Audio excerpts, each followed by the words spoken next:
all series, struggled shooting a bit yesterday, but still finished with 21 points in the 103-96 Game 7 win. Now, the Hawks are just the third team since the current playoff format was introduced in 1984 to make the conference finals despite having a losing record at the All-Star break. Now they'll head to Milwaukee to start their series with the Bucks on Wednesday. Now, the Hawks have kind of been that surprise playoff team, Colin. Yeah, and I, let's be clear about this. They were outplayed in a lot of those games. Yeah. The difference in this series, and it was the difference in the next series. Atlanta is very good in the last 7 minutes because they've got a go-to scorer. Everybody knows who it is, and they've got a quarterback. He's a young quarterback. He's on a rookie contract quarterback. But if you look at the Knicks, at the end of games, they were choppy. If you look at Sixers, end of games, they're choppy. Mm-hmm. So Atlanta has limitations. They don't really have a second star, but when you know what you are and the Eastern Conference is weaker, you can get to the conference finals. And it was an exciting last 5 minutes of the game, especially if you didn't have a side. It could have gone any way. Yep. And Philly, they blew it. They had the opportunities. All right, we're moving on to Rodger Watch because we've got another month to wonder whether Aaron Rodgers will show up to Packers training camp. But the latest move could be a good sign for the team. He recently renewed his membership at the Green Bay Country Club for the rest of the year. So I love that this is what we're forced to focus on, these little things. Okay, now I know it's something. It's something. Okay, so think about this. In Green Bay, Wisconsin, I went and looked up the Green Bay Country Club. It's very nice. Okay. It's on a hill. It's overlooking beautiful. When do you golf in Green Bay? You golf in July, August, and September. Mm-hmm. Those are the great golf months. That tells me Aaron's coming back for training camp. Yep. You wouldn't buy this if you're going to hold out until late September because by that time, you're in the facility all day trying to play catch-up. You golf July, August, and until Labor Day. That's why you join the club. Now, you can say he's trolling Green Bay, but when Tom Brady, what did he do a year before? It was a tell. It was very simple. He sold his house. He put his house on the market. Yeah. And you do not put your house on the market when you have a strong marriage and a wife and kids without long discussions about, that's something you talk about for a month. Should we put a house on the market? You've got other plans. Mm-hmm. It's not like they were going to downsize to a condo in Boston. They're two celebrities. So it was a tell. He's selling his home. Well, I'm joining a country club. You play golf for 3 months, and those are the 3 months of training camp.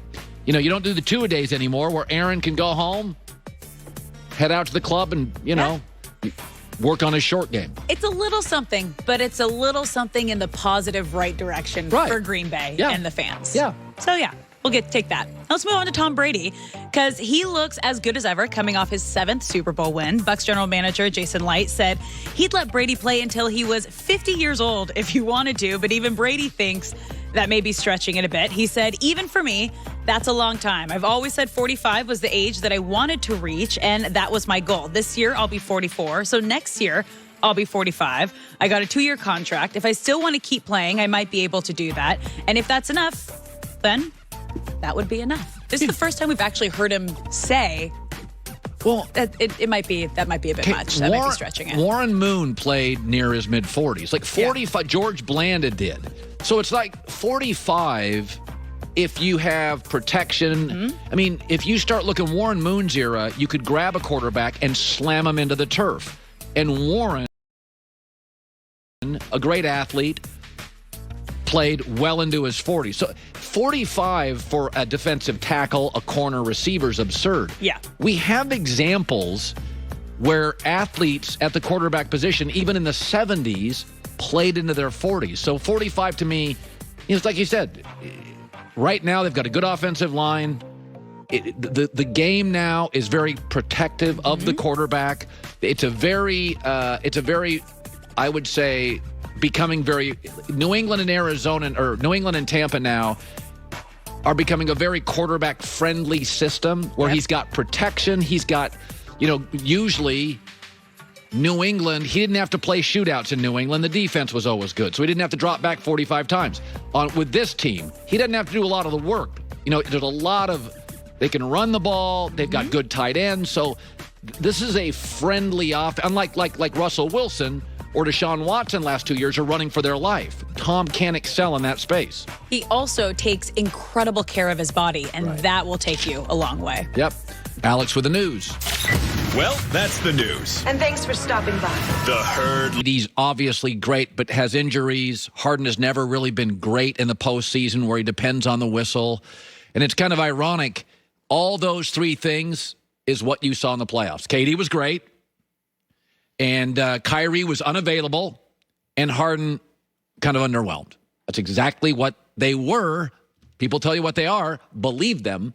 So now, the good news is super teams are usually better in year two. Miami Heat's better in year two. If you look at LeBron James, year one never equals a championship. It's always in year two.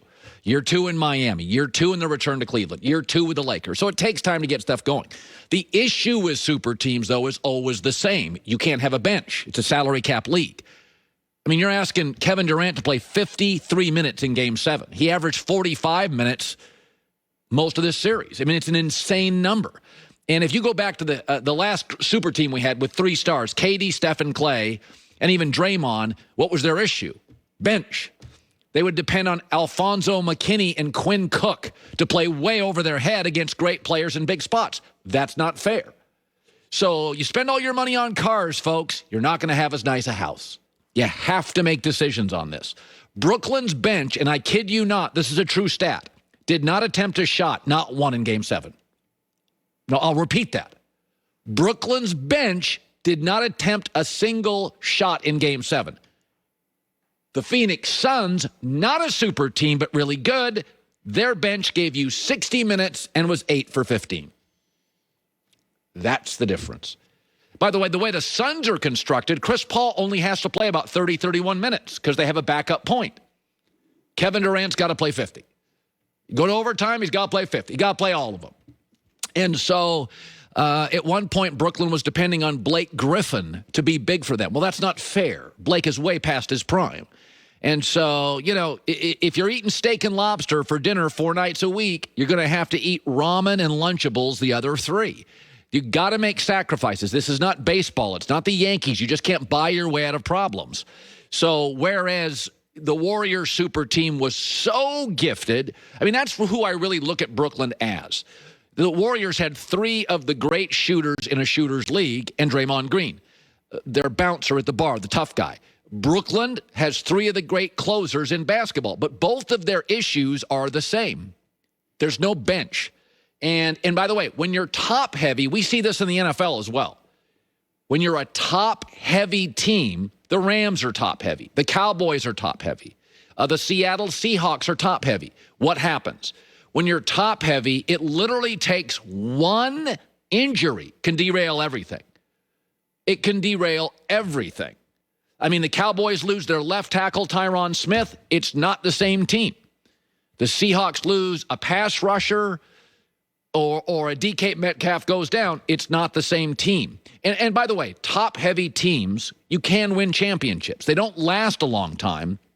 But what you find yourself doing with the Warriors dynasty, with the Nets, with the Seahawks, with the Rams, Cowboys, it's a lot of finger crossing. If you're healthy, it's great.